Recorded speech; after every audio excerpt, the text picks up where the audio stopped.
Live. We are Sweet. live from the Northern Hemisphere's shortest day of the year. It's your daily requirement of Bizderful Biz Nuggets. Joined Nice. as always by envious Emma Lurking Ooh, and melancholy Matt Mascardi. missing See Matt Matt? Mascardi again. Okay, but he might be melancholy if he's not here. Yeah, it's true. We don't know. I'm not even half buttoned. Today, in our chocolate dipped bag of nuggets called December 21st, 2021, too much COVID, founder CEOs, black goop, McDonald's, and some stakeholder gloating. Sweet. Sounds good to me. You ready? Yep, I'm ready. Let's go.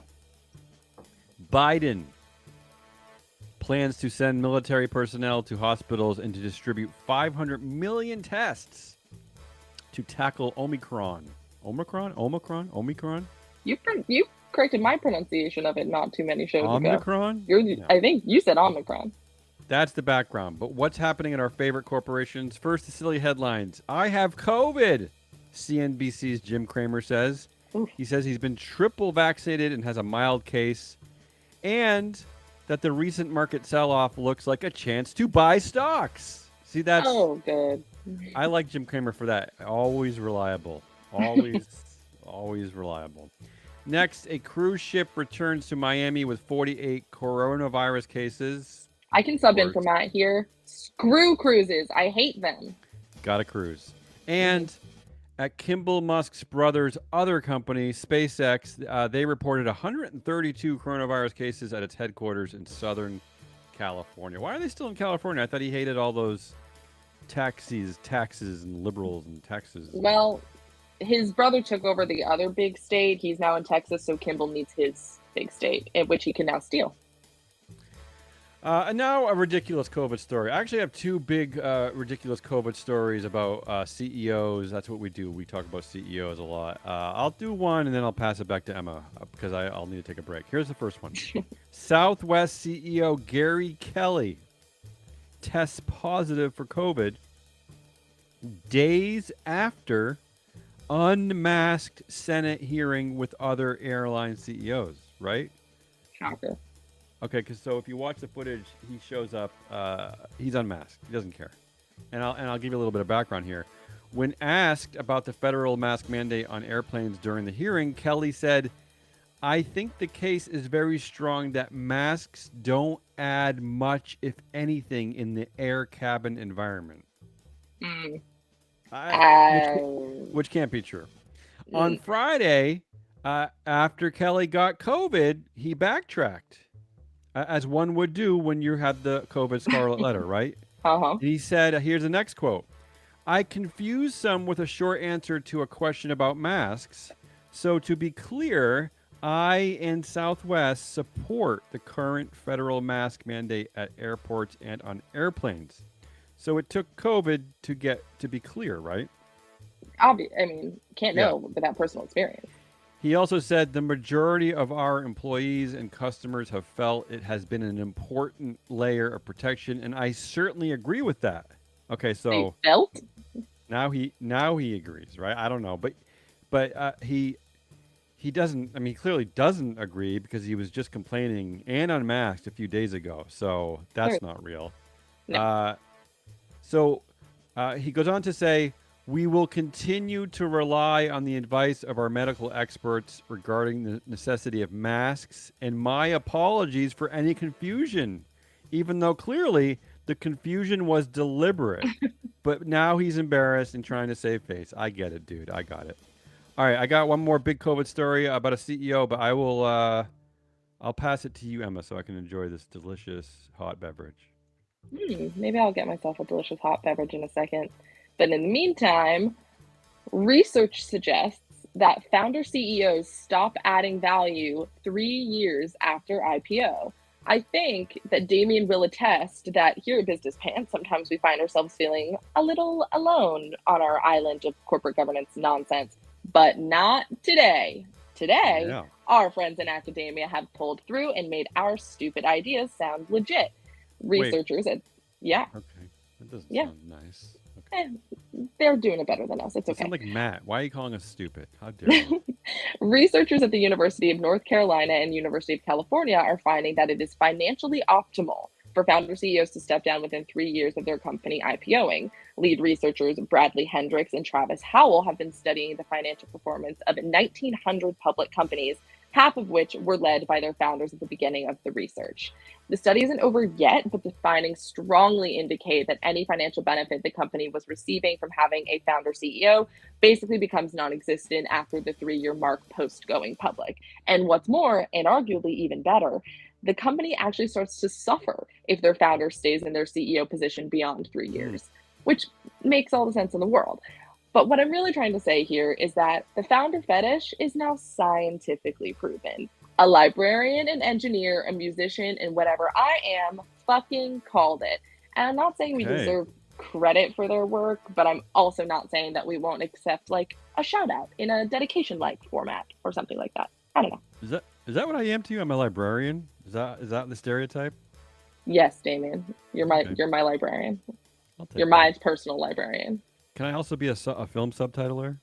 Yeah, that can include that in your job description. Right. That's fine. Back to COVID. Here we go. Thank God. Jefferies Financial Group CEO Rich Handler says he's self-quarantined for COVID. Okay, so another CEO with COVID, Jefferies Financial Group CEO Rich Handler. Here's the quote. I was sick for 2 days and feel 100% healthy today. 100% healthy? Is that a real thing? That's not a No. real thing, right? It sounds like CEO Mm-mm. propaganda. All I've right. never felt it.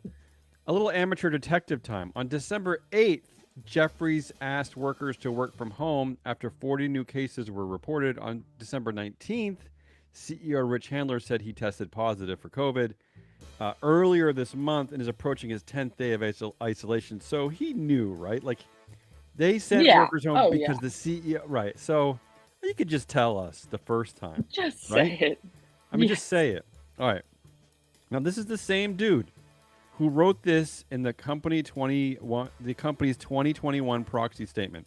Okay, we at Business Pants, we spend a lot of time in these companies' proxy statements. I know We do. they're tedious, they're boring, but this is what we do, right? This is where we Yep. find information, and typically there's nothing really going on in there. But listen to this. This is true. This is Rich Handler, Jefferies Financial Group CEO. This is what he wrote in this year's proxy statement. This is all a quote, except for the blah blah blahs, which I'll get to. Here's a quote. To paraphrase Dickens, it was the worst of times, it was the best of times. It was a year of a worldwide pandemic that to date resulted in more than 107 million global victims of COVID-19 and more than 2.3 million souls lost to the virus, including one of our own.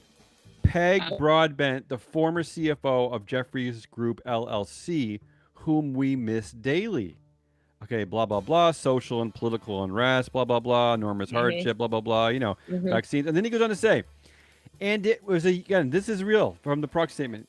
So he just talks about COVID and social unrest, all this stuff going on, Peg Broadbent dying, and then a few sentences later, and it was a year in which the leaders and team at Jefferies not only met the challenges of chaos, but rose my above God. them and generated outstanding results. It was a year in which Jefferies Group, the core of our business, generated annual net revenues of $5.2 billion, up 67% over 2019, blah, blah, blah. Now that's a proxy statement from death to return on tangible equity in less than 10 seconds. Incredible.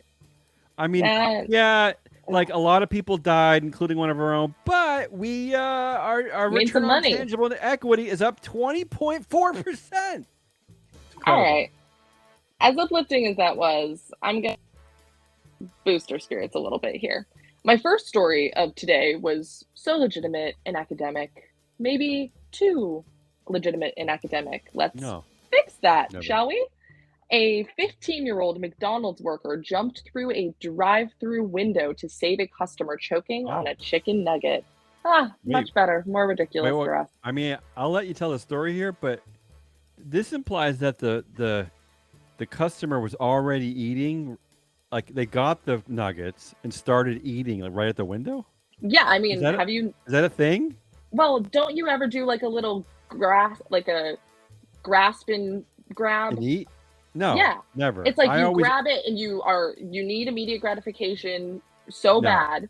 Yeah, never. you have to, before you toss it to the person in the seat next to you, you grab a fry, you grab a nugget, you get whatever you can get your hands on, and then you No, toss for it. me it's full shame. I drive and look for a remote location and then eat. Usually it's like overlooking a vista or something. But I'll let you continue. All right. So the story itself is more or less probably what you're imagining. A woman at a McDonald's in Minnesota started choking in her car. A cashier noticed, and the fastest way to reach her was to hurl herself through the drive-through window. The story on its own is inspiring and a little ridiculous, but here's some of the less obvious takeaways.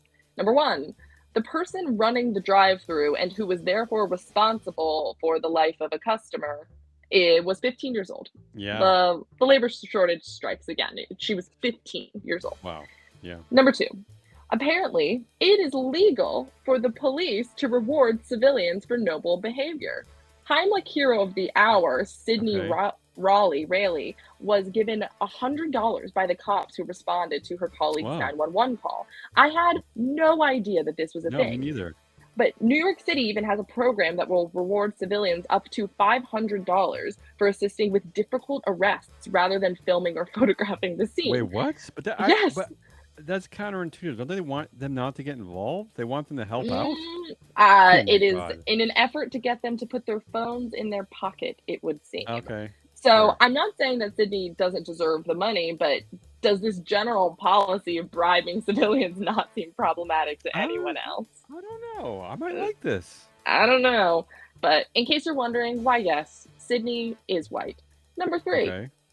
I wasn't Sydney wondering. made more money saving a choking customer within a few minutes than doing 8 hours of labor for a company Oh, that made $4.7 billion in profit that last doesn't year. make me feel good. No, Okay. I'm sorry. I promised uplifting and I kind of failed. But seeing as Sydney is basically as young as you can possibly be to work in a front facing role for a major corporation, we can assume that she's making minimum wage. The minimum wage in Minnesota is $8.42 an hour, which is a little bit over a dollar above the federal minimum wage. Good job, Minnesota, I guess.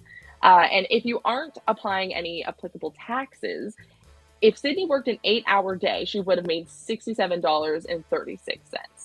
Hey, Okay. McDonald's, that's embarrassing. Pay your workers more. Well, Thanks. I do agree with that, but I think that McDonald's pays above that wage, right? Don't all McDonald's, aren't they at least up to closer to No, they're over no, 10, aren't they? No, really? no, I don't Well, think look, so. as we report here constantly, McDonald's has gone through the worst crap in the last 2 or 3 years. Just this unbelievably depressing headlines after just one after another. Now would be the moment to give Sid. So the police gave her $100. $100. Literally Let's see two what $50 bills. McDonald's. Here's my prediction. McDonald's gives her more money than that, and they publicize it, right? They're gonna give her a bunch of Christmas cash, and they're gonna put out a press release about it. That's my prediction. All right, God only moving knows. on. No more hmm COVID stories for me, so you can feel good about it. Okay, following up on Emma's reporting yesterday, I couldn't resist. Sorry. Blackstone buys majority stake in sunscreen brand SuperGoop. Yep. All right, first of all, have you heard of SuperGoop? Is this a Yes, real I thing? have. It's a real thing. Yes, I Okay. have. It's in every beauty department I've ever seen. And I officially believe now that Blackstone is just trolling us. Like they're just buying things just to get us crazy. I think Oh they yeah, listen every 100%. day, and I think they're just doing things just to piss us They off. want to own my skin cancer protection too. It's just rude. So the senior management of SuperGoop is founder Holly Taggart and CEO Amanda Baldwin says they will retain a significant equity ownership. That's good. They see now anecdotally, and hmm I don't know if it's a good thing or a bad thing. They seem to be buying a lot of female-led enterprises, Yeah. right? Oh, I was about to say. But should I feel good or bad about this? I don't know. Like, It feels good initially, and then it starts to border on creepy and scary once you think about it too long. okay, so the deal values SuperGoop at about $600 to $700 million, which is right about what Free Float Media is valued at today. I Yeah, think. exactly. But here's my real question: why is it so goddamn difficult to find out about SuperGoop leadership? I mean, that's it. That's my story. Like You know me. If it's female led, female founders, female CEOs, like I'm all over it. And I went to look for anything about them. Nothing. Like why? Why are they hiding that on their webpage? I had to go to LinkedIn, which I don't like doing. I feel uncomfortable on LinkedIn to learn more about Holly Taggart, but I don't know why SuperGoop isn't showing this off. Anyway, that's it. Oh, and one more thing I wanted to say: Yeah. Blackstone Goop Rock Super White Spoon Rock. Yeah, that'll be their name Wait, eventually. let me restate that. I said that wrong. Blackstone Goop Rock Super Witherspoon Rock. I wouldn't say. I ruined it. White All right, isn't go wrong ahead. either, though. True. All right. Finally, from me, if you thought we were done discussing McDonald's, you should know better than that. McDonald's forced to ration customers' fries as supply shortage hits Japan. Probably not a bad thing. Yeah. Flooding at a port in Vancouver and rising Omicron cases in North America have contributed to potato sourcing issues for McDonald's. The poor patrons of Japanese McDonald's locations can only purchase their French fries in a size small, which I'm so sorry, Japan. A size small is not big enough, and we all know it.